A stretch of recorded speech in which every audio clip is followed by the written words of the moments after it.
I want to make a very important distinction that is taking me a long time to learn. And once you really wrap your head around this, okay, so you only have so many hours in a day. You know that. You can only work so many hours in your business.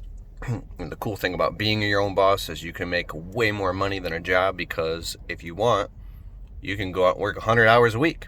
You can sacrifice your personal life and your family and your marriage and everything if you want to. And sometimes for the first 3 to 5 years of your small business, sadly, it's a great opportunity though. And if you have great communication with the people that you love, that it's going to take you 2, 3, 4, 5 years to get your business fully established. You're going to have to go work 80, 90, 100 hours a week to get the thing off the ground and get it into a healthy, functioning business. And if you can communicate with the people that you love that, hey, I have to do this right now. I love you. It doesn't mean I don't love you any less. I know you're going to be upset with me. I know, but I've got to do this thing for the sake of us and our family and our business. I've got to go out and work constantly, because there's so many lessons you haven't learned yet. There's so many things that people that are around you who are not in your shoes, and they don't have a small business, they don't understand that you're not going to be perfect. You're going to make mistakes. You're going to underquote jobs. You're going to do stupid things that are going to cost you more time and energy and money than you even expected that were going to happen in the first place. You're going to get overwhelmed. You need a break. You know? It's a constant uphill battle that never ends, and the stakes get higher and higher and higher. And the worst thing is when you have a family member or a spouse who doesn't support you in this process, and they cut your head off, and they cut you down and criticize you and start fights with you, and they become very selfish, and they feel like you're abandoning them because you're working so much. And selfish is a key word. It's because they feel like you're choosing your business over them. And the truth is, it has to be, depending on what lens you look at this through, for a period of time, you have to go totally off balance and put the business just, this is what I had to do, because I was so stupid and so dumb and had no business skills at all.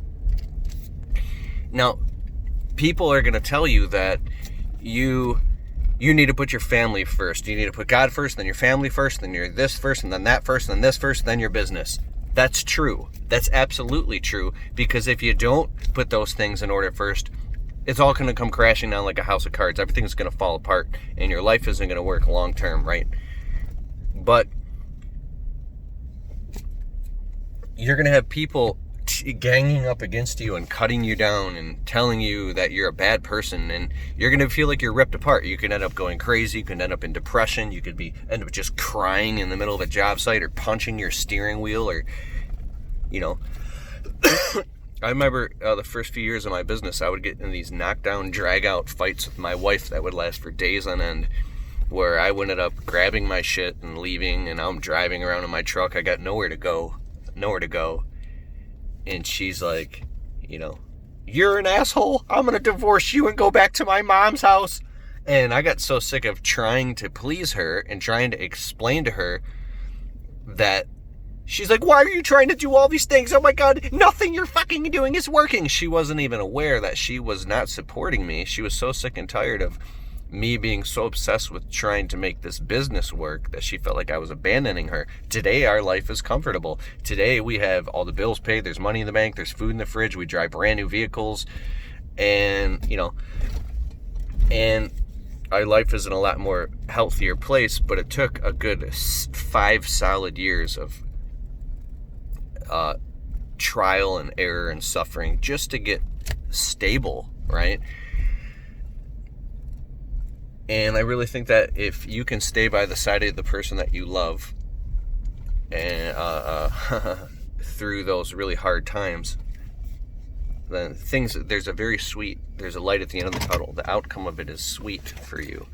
And if you get the right advice and the right mentorship, and you can learn quickly on the fly and and get your self-worth figured out where you feel worthy of success, you can get there a lot faster. It might not have to take you 5 years, right? But see, I go off on these tangents, man. God, It was so hard those years living in a 1-bedroom apartment. I remember, okay, I would work 12 hours, come home completely exhausted. I'm talking, I was so tired, I didn't even have energy to make love to my own wife. I can't believe I'm telling you this right now, right? I didn't have the energy, right? And she wouldn't go to bed till 2, 3 o'clock in the morning. I'm getting up at 6 a.m., and my wife is incredible, by the way, in every single way imaginable. But there was times in getting my business off the ground, she was like, why don't you want to make love to me? Is there somebody else? Oh my God. Don't you understand, woman? I'm fucking exhausted. Did you go shovel fucking 800 wheelbarrows of fucking rocks in the fucking beating sun for 12 hours straight and tell me if you have the internet? And then if you tell somebody that, these fucking assholes on the internet will be like, oh yeah, dog? Yeah? It's just because there's something wrong with you, because I would always have energy to make love to my wife, because I'm the fucking shit, dog. I'll fucking run circles around you, dog. I'll fucking take your wife away from you, dog. You ain't shit, motherfucker. You ain't shit. Now listen to me. People can take anything you say and they can misconstrue it and pull it out of proportion, but I'm speaking to the specific few who know what I'm talking about. Now listen. People think, man, I done dug myself into a fucking hole here. I just try to be honest here. That's the thing about the internet. You can't even fucking talk about real things to be honest without being scrutinized. But I just have to be real, because something as simple as that, let's just say you're on this huge project and you just started your business and you're so stressed out and you're working so much, you don't even have time for your own family or your own wife. And you're laying there. Here's what she would do. 1:30 in the morning, I'm laying there shaking, trying to sleep with my adrenaline pumping, and I got to get back to this stupid ass landscape job because I need the money to pay the rent. She starts a fight with me. She will not stop fighting with me until I literally would wake up and say, what? What the fuck do you want? What? And I'd pacing around, and I would literally be, and now my adrenaline's pumping, I'm pacing around the apartment, she's screaming at me. It was pure fucking chaos.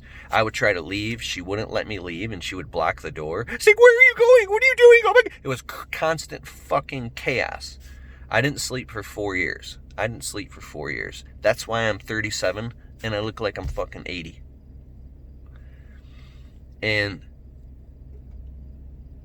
you won't get any sleep. And I don't understand how people literally start pumping out fucking kids. You got like fucking 4 kids. You're living in a fucking mobile home trailer. Your fucking woman's hanging out the trailer park door in a tube top smoking a cigarette saying, where the fuck are you going?